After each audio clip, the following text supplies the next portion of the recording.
Karen helped herself to my garden hose every single day for almost 2 straight months without ever asking once. But the day I rerouted the hose through a 55-gallon drum filled with industrial blue tracer dye, she ended up spraying herself from head to toe and spent the next 3 weeks looking like a walking smurf while the entire neighborhood laughed behind her back. My name is Trevor, and I'm a municipal water systems technician for the city of Mesa, Arizona. I've spent the last 12 years working with water infrastructure, leak detection equipment, and tracer dye testing used to trace flow paths and pipes, irrigation systems, and underground lines. I understand water pressure, flow control, industrial dye application, and exactly how to design systems that produce very predictable results. What Karen didn't realize while she kept stealing my garden hose was that she had chosen the absolute wrong person to repeatedly take property from without permission. I live in Desert View Terrace, a subdivision built in 2015 with small lots, compact yards, and desert landscaping throughout. Most homes use xeriscaping with native plants and minimal grass. Water conservation matters here, and most residents are careful about irrigation and usage. The HOA manages the common areas and generally stays out of everyone's personal business. I've lived here for 6 years without a single neighbor issue. People are friendly, respectful, and usually mind their own business. Then Karen moved in 3 houses down from me. She arrived about 8 months ago with perfectly styled blonde hair and an attitude that suggested other people's property was automatically available for her use whenever she felt like it. She didn't try to join the HOA board or boss anyone around. She simply assumed that everything was shared and that she never needed to ask. Her fixation was my garden hose. I keep a 100-foot hose coiled neatly on a wall-mounted reel attached to my front spigot. I use it to water my desert plants, wash my truck, and occasionally rinse off my driveway. It's a high-quality hose I paid $80 for, and I take good care of it. Karen apparently decided it was communal property. It started 3 days after she moved in. I came home from work and found my hose stretched across 2 yards, hooked up to her spigot, watering her front plants. One end was still connected to my spigot, the other to hers, forming a ridiculous bridge between properties. I walked over and knocked on her door. She answered holding a glass of iced tea like nothing was wrong. "Karen, that's my hose you're using." "Oh, I know. I needed to water my plants and didn't feel like buying one yet. I'll give it back when I'm done. I'd prefer if you asked before taking my property. It's just a hose, Trevor. Don't be so uptight." She closed the door before I could respond. I disconnected the hose from her spigot, coiled it back up, and assumed that would be the end of it. 2 days later, she took it again. Same scene. Hose stretched across lawns, connected to her spigot, watering her yard. I retrieved it and knocked again. "Karen, please stop taking my hose without asking. I needed it. You weren't home to ask. Relax. Buy another one. They sell them everywhere. You'll get over being so possessive about a stupid hose." This cycle continued for 2 full months. Every few days, I'd come home to find my hose missing. Sometimes it was watering her plants. Sometimes she used it to wash her car and left it sprawled across her driveway. Once I even found it neatly coiled in her backyard, like she decided it permanently belonged there. Every time I took it back, every time I asked her to stop, every time she brushed me off and told me I was being unreasonable, other neighbors started noticing. One evening, my next-door neighbor Dale, a retired plumber, mentioned it. "Trevor, I see her taking your hose all the time. Why don't you just lock it up?" I shouldn't have to lock up my own property in my own yard to stop a neighbor from stealing it. True, but she clearly doesn't respect boundaries. He wasn't wrong, but the principle of it bothered me. After 2 months, I decided I was done. If Karen wanted to use my hose so badly, I would give her an experience she would never forget. At work, we use industrial tracer dyes to locate leaks and trace water flow in municipal systems. The dyes are completely non-toxic and safe, but they're incredibly vivid and designed to be visible even at low concentrations. We mostly use fluorescent green and bright blue. The blue is especially striking, like blue raspberry candy, intensely bright and impossible to miss. I ordered a 55-gallon drum of industrial blue tracer dye through a supplier we regularly use. The dye is mixed at different ratios depending on the application. For leak detection, it's heavily diluted. For high visibility, it's much stronger. I wanted maximum visibility. I set everything up on a Saturday morning when I knew Karen would eventually help herself again. I placed the drum behind my garage where it was hidden, but accessible. I disconnected my garden hose from the spigot and connected it instead to a valve on the drum. Inside, I mixed the dye with water at roughly a 10-to-1 ratio, far stronger than professional use. The mixture was so blue it almost glowed. Anyone sprayed with it would be stained bright blue for days, maybe weeks, depending on exposure. I reconnected the hose so it looked completely normal, coiled it back on the reel, and installed a small security camera aimed directly at the hose and the area Karen usually used. Then I waited. I didn't have to wait long. Sunday morning around 9, I was inside drinking coffee when I saw Karen walk straight into my yard. She grabbed the hose, uncoiled it, and dragged it across to her property exactly like she had dozens of times before.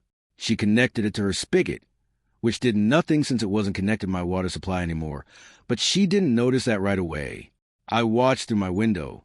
Waiting, I watched through the window as she aimed the nozzle toward her front plants, twisted her spigot open, and waited for water. For about 3 seconds, nothing happened while the hose filled from the drum hidden behind my garage.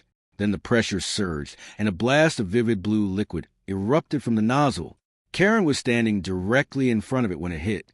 The sudden force startled her, and she instinctively turned toward the spray instead of away from it. The dye slammed into her face, hair, chest, and arms before she could drop the hose. Even then, it didn't stop. The hose thrashed on the ground like an angry snake, flinging bright blue dye across her driveway, her car, her front landscaping, and most importantly, all over Karen as she tried to escape it. She started screaming. The dye was everywhere. I stepped outside calmly, walked back across my yard, and shut off the valve on the drum. The spray stopped instantly. Karen stood frozen in her driveway, completely soaked in electric blue. Her face was blue. Her hair was blue. Her white tank top was now solid blue. Her arms, legs, and even her feet were stained. She looked like she had walked straight out of a cartoon. "What did you do?" she screamed. "What is this?" Industrial water tracer dye. Non-toxic, completely safe, but extremely persistent. It's used for leak detection in municipal water systems. Get it off me. It doesn't wash off easily. That's the point. It's designed to remain visible for long periods, so we can track water flow for days or weeks. You'll probably be blue for 2 to 3 weeks, maybe longer depending on how much soaked in. Her mouth opened and closed in disbelief. You did this on purpose. You took my hose without permission for the 40th time. I connected it to my own equipment on my own property. You chose to use it without asking, just like you've been doing for 2 months. This is what happens when you take things that don't belong to you. I'm calling the police. Please do. I'll show them the security footage of you trespassing onto my property, taking my hose, and using equipment you had no authorization to touch. Industrial tracer dye is illegal, and I was using it legally on my own property. Karen looked down at herself. The dye had soaked into her skin and hair. Her car had bright blue streaks across the hood and windshield. Her driveway looked like someone had spilled paint everywhere. She burst into tears and ran inside. I coiled the hose, disconnected it from the drum, and rinsed it thoroughly with clean water. I drained the remaining dye and disposed of it properly according to regulations.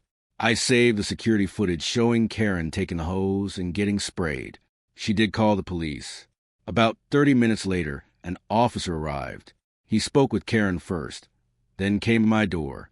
He was a middle-aged guy named Officer Phillips who looked like he was working very hard not to smile. "Sir, your neighbor claims you booby-trapped your hose and assaulted her with blue dye."